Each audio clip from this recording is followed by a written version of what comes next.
Good morning students. एक बार फिर आप लोगों का स्वागत है HMB केमिस्ट्री क्लासेस में। हम लोग पढ़ रहे हैं 5th चैप्टर सरफेस केमिस्ट्री और आज हम लोग देखेंगे कोगुलेशन ऑफ कोलाइडल सॉल्ट के बारे में। कोगुलेशन वह प्रोसेस है जिसमें कोलाइडल पार्टिकल्स प्रिसिपिटेट होता है, सेटल होता है कोलाइडल सॉल्यूशन में। तो जब कोलाइडल सॉल्यूशन में जब कोलाइडल पार्टिकल सॉल्यूशन के नीचे पेंदी में बैठ जाता है, एकत्रित होता है, जमा होता है, तो यही प्रोसेस, यही प्रक्रिया प्रिसिपिटेशन या कोगुलेशन कहलाता है। Now we see coagulation of colloidal solution. Colloidal solution का कोगुलेशन। The stability of the lyophobic salt is due to the presence of charge on colloidal particles. Lyophobic salt का जो स्टेबिलिटी है वह कोलाइडल पार्टिकल पर उपस्थित चार्ज के कारण ही होता है। If somehow the charge is removed, अगर किसी तरह से इस चार्ज को दूर किया जाए, हटाया जाए, the particles will come nearer to each other to form aggregates or coagulate and settle down under the force of gravity. जब कोलाइडल पार्टिकल के ऊपर से चार्ज को हटाया जाता है तब वह पार्टिकल एक दूसरे के काफी नजदीक आता है, एग्रीगेट होता है, एकत्रित होता है, कोगुलेट होता है and settle down under the force of gravity. Force of gravity के कारण वह सेटल हो जाता है, नीचे बैठ जाता है, एकत्रित होता है। तो इस तरह से the process of settling of colloidal particle is called coagulation और प्रिसिपिटेशन और फ्लोकुलेशन ऑफ द सॉल्ट। तो इस तरह से कोलाइडल पार्टिकल का जो सेटलिंग का प्रोसेस है, कोलाइडल पार्टिकल जो एकत्रित होता है, जमा होता है, यही प्रोसेस कोगुलेशन या प्रिसिपिटेशन या फ्लोकुलेशन कहलाता है उस सॉल्ट का। The coagulation of lyophobic salts can be carried out in the following way. Lyophobic salt का कोगुलेशन प्रारंभ किया जाता है निम्नलिखित प्रोसेस के द्वारा। First, bye electrophoresis. इलेक्ट्रोफोरेसिस के द्वारा the colloidal particles move toward oppositely charge electrodes get discharged and precipitated. इस प्रोसेस में कोलाइडल पार्टिकल मूव करता है विपरीत आवेश वाले इलेक्ट्रोड की तरफ, जिसके कारण वह डिस्चार्ज होता है और प्रेसिपिटेट होता है, कोगुलेट होता है। Second, by persistent dialysis. On prolong dialysis, लंबे समय तक डायलाइसिस करने पर traces of electrolyte present in the salt are removed almost completely and the colloids become unstable and ultimately coagulate और फाइनली वह कोगुलेट कर जाता है। जब लंबे समय तक डायलाइसिस किया जाता है तब जो इलेक्ट्रोलाइट है, वह इलेक्ट्रोलाइट जो उपस्थित रहता है उस सॉल में, उसे रिमूव्ड किया जाता है almost completely and colloids become unstable. वह कोलाइड्स अनस्टेबल हो जाता है एंड अल्टीमेटली अंततः वह कोगुलेट कर जाता है। Third method, bye mixing two oppositely charged salt. दो विपरीत आवेश वाले सॉल्ट को मिलाने के फलस्वरूप भी लायोफोबिक सॉल्ट का कोगुलेशन किया जाता है। When two oppositely charged salts are mixed, जब दो विपरीत आवेश वाले सॉल्ट को मिलाते हैं इन इक्विमोलर प्रोपोर्शन, समान मात्रा में, दे म्यूचुअली न्यूट्रलाइज देयर चार्ज, वे एक दूसरे के चार्ज को न्यूट्रलाइज कर देते हैं, उदासीन कर देते हैं। एंड बोथ गेट कोगुलेटेड, दोनों कोगुलेट हो जाते हैं। For example, if positively charged ferric hydroxide salt and negatively charged arsenic sulphide salt are mixed, जब positively charged ferric hydroxide salt और negatively charged arsenic sulphide salt जब दोनों को आपस में मिक्स्ड किया जाता है, मिलाया जाता है, तो यह दोनों सॉल्ट कोगुलेट हो जाता है। फोर्थ प्रोसेस, बाय हीटिंग और कूलिंग, गर्म करने पर या ठंडा करने पर भी लायोफोबिक सॉल्ट का कोगुलेशन किया जा सकता है। In certain cases the salts get coagulated on heating, कुछ विशेष परिस्थिति में जो कोलाइडल सॉल्ट है वह कोगुलेट होता है गर्म करने पर। फॉर एग्जाम्पल, उदाहरण के तौर पर कोगुलेशन ऑफ बटर, जिसे गर्म करने पर, बटर को गर्म करने पर कोगुलेशन किया जाता है। सिमिलरली, इसी तरह से in some cases cooling the salt also result into its coagulation, कुछ केस में जब कोलाइडल सॉल्ट को ठंडा किया जाता है तो वह कोगुलेशन प्राप्त होता है। For example, coagulation of milk, milk का coagulation, that is on cooling milk fats start floating on the surface, जब दूध को ठंडा किया जाता है तो उसके ऊपर जो फैट होता है उसके सरफेस पर फ्लोट करता है, तैरने लगता है। तो इस तरह से यह सब प्रोसेस है जिसके द्वारा लायोफोबिक सॉल्ट का कोगुलेशन किया जाता है निम्नलिखित मुख्य 4 मेथड के द्वारा। फर्स्ट, इलेक्ट्रोफोरेसिस के द्वारा, सेकेंड बाय परसिस्टेंट डायलाइसिस के द्वारा, third by mixing two oppositely charge salt, 2 विपरीत आवेश वाले सॉल्ट को मिलाने पर, एंड फोर्थ बाय हीटिंग और cooling. Now we see Hardy Schulze rule क्या होता है। अब हम लोग देखें कोगुलेशन से related important rule, Hardy Schulze rule. क्या है यह rule? Important rule, BBI, Hardy Schulze rule. According to this rule, greater is the valency of the oppositely charged ion of the electrolyte being added, the faster is the coagulation. यह नियम कहता है कि जो electrolyte मिलाया जाता है कोलाइडल सॉल्यूशन में, उस इलेक्ट्रोलाइट का greater is the valency of oppositely charged ion, oppositely charged ion का वैलेंसी जितना अधिक होगा, विपरीत आवेश वाले आयन का वैलेंसी जितना अधिक होगा, उस इलेक्ट्रोलाइट जिसे मिलाते हैं, faster is the coagulation, coagulation उतना तेजी से होगा। यही नियम कहलाया हार्डी-सूल्ज रूल। इस नियम को फिर हम लोग एक एग्जांपल से समझें।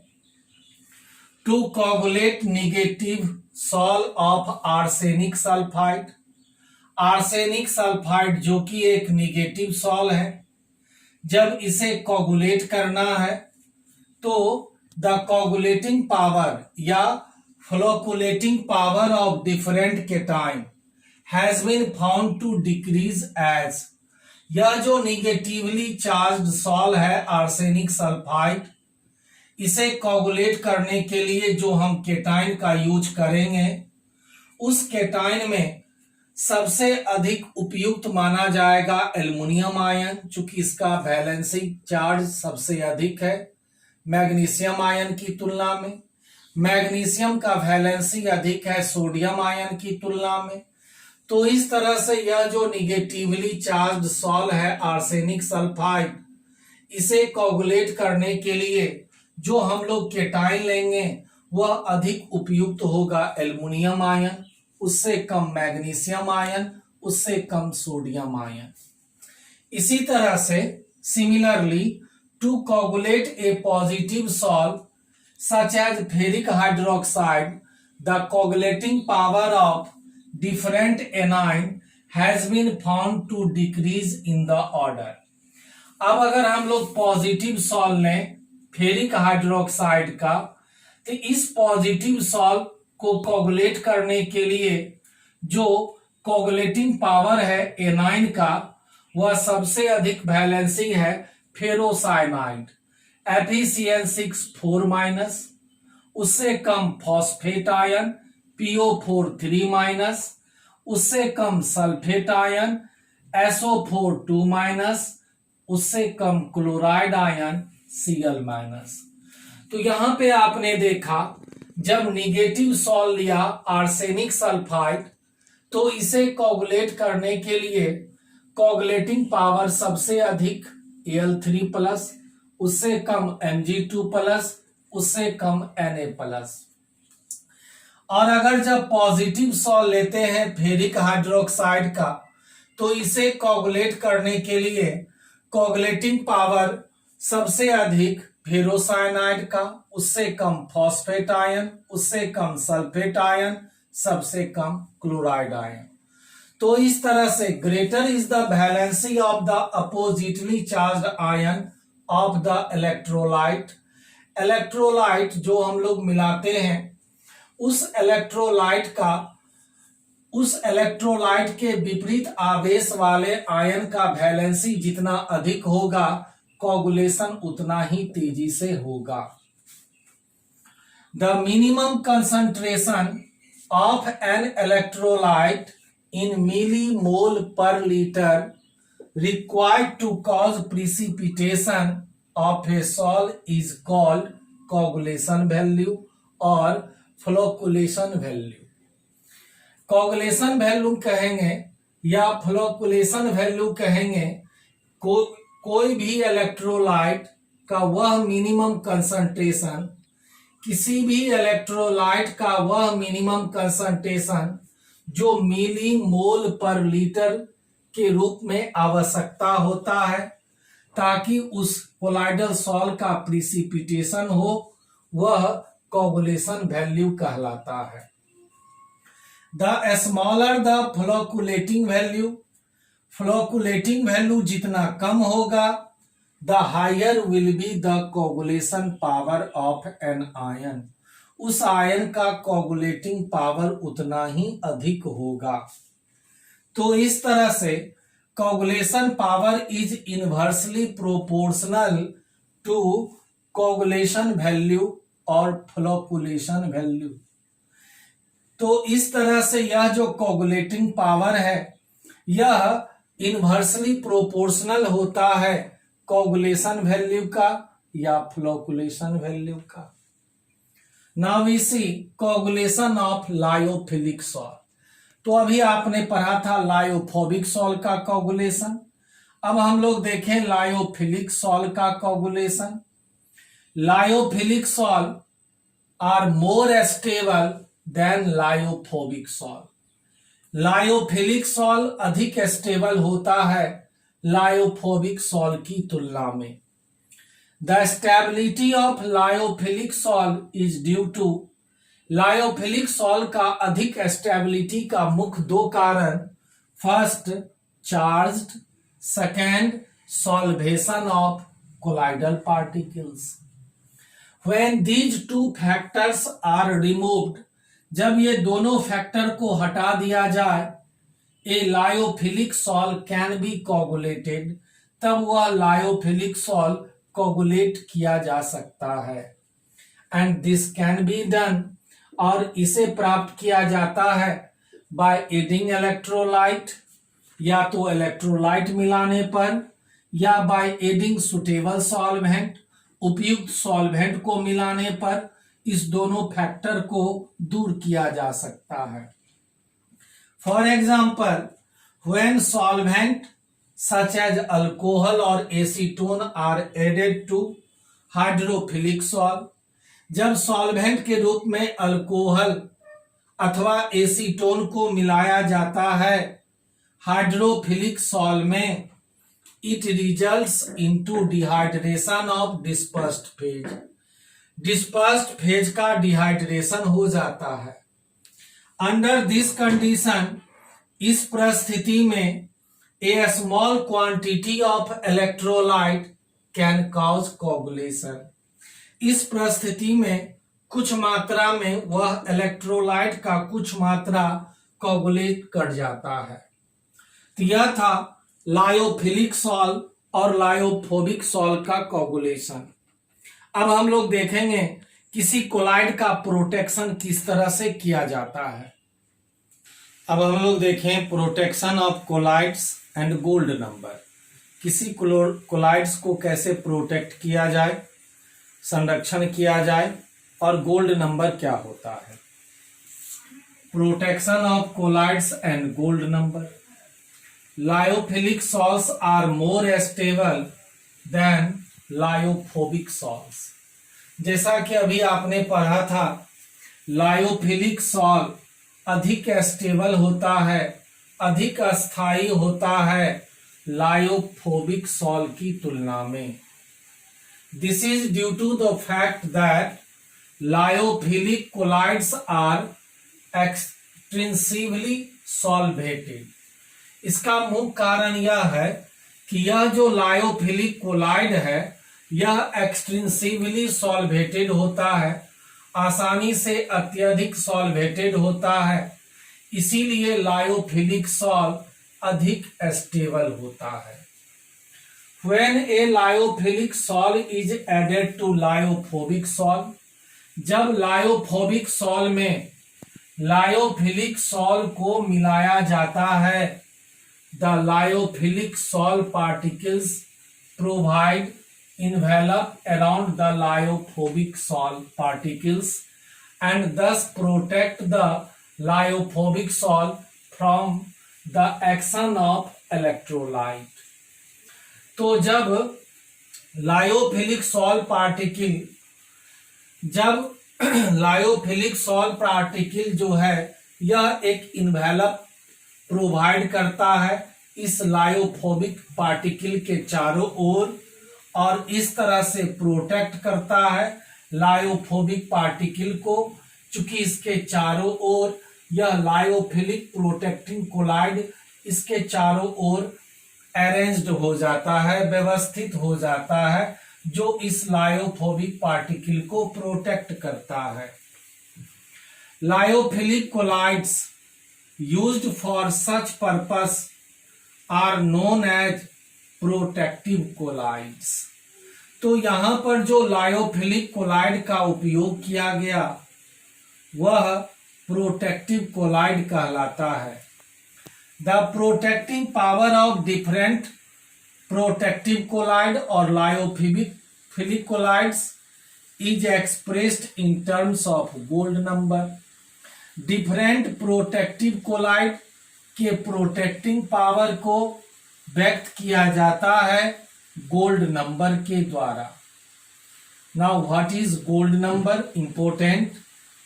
तो एक साइंटिस्ट था सिगमॉन्डी, जिन्होंने इंट्रोड्यूस किया, परिचित कराया यह जो टर्म है गोल्ड नंबर को, to measure the protective power of different colloids. Gold number के द्वारा विभिन्न कोलाइड के प्रोटेक्टिंग पावर को मेजर किया जाता है।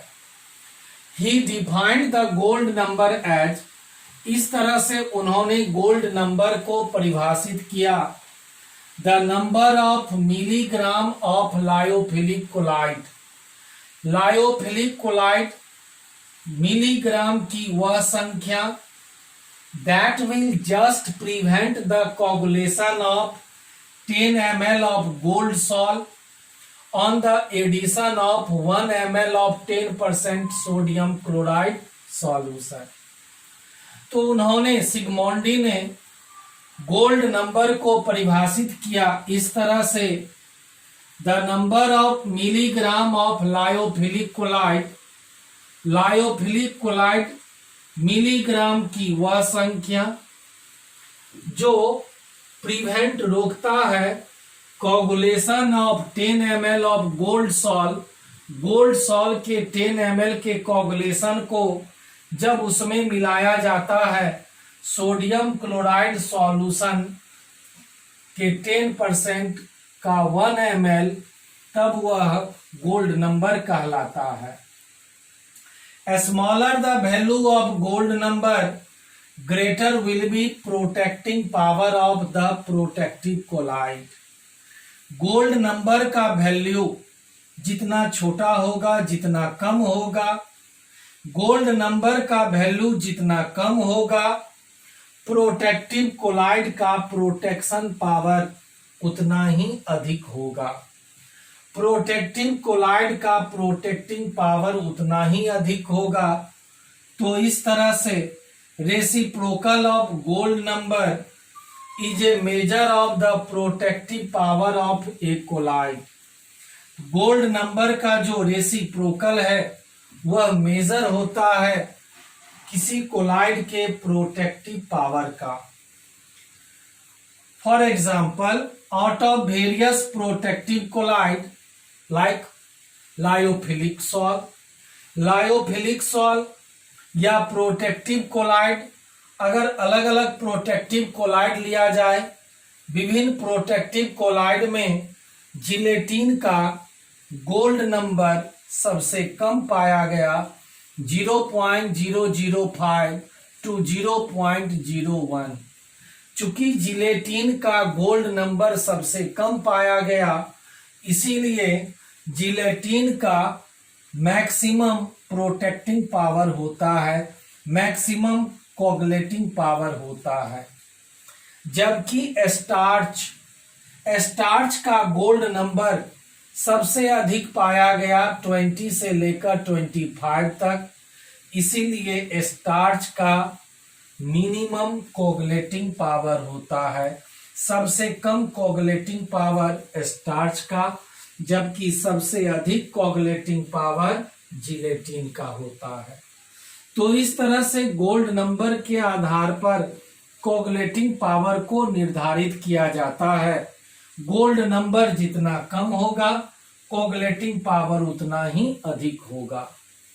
तो ये था किसी कोलाइड को प्रोटेक्ट कैसे किया जाए और उसके गोल्ड नंबर के बारे में। नेक्स्ट क्लास में कल हम लोग देखेंगे इमल्सन के बारे में और एप्लीकेशन ऑफ कोलाइड के एप्लीकेशन के बारे में। तब तक इसको सेल्फ स्टडी करिए, घर में रहिए और साथ ही साथ जब भी घर से बाहर निकलिए तो सोशल डिस्टेंसिंग का जरूर पालन कीजिए, मास्क का उपयोग हमेशा कीजिए। All the best.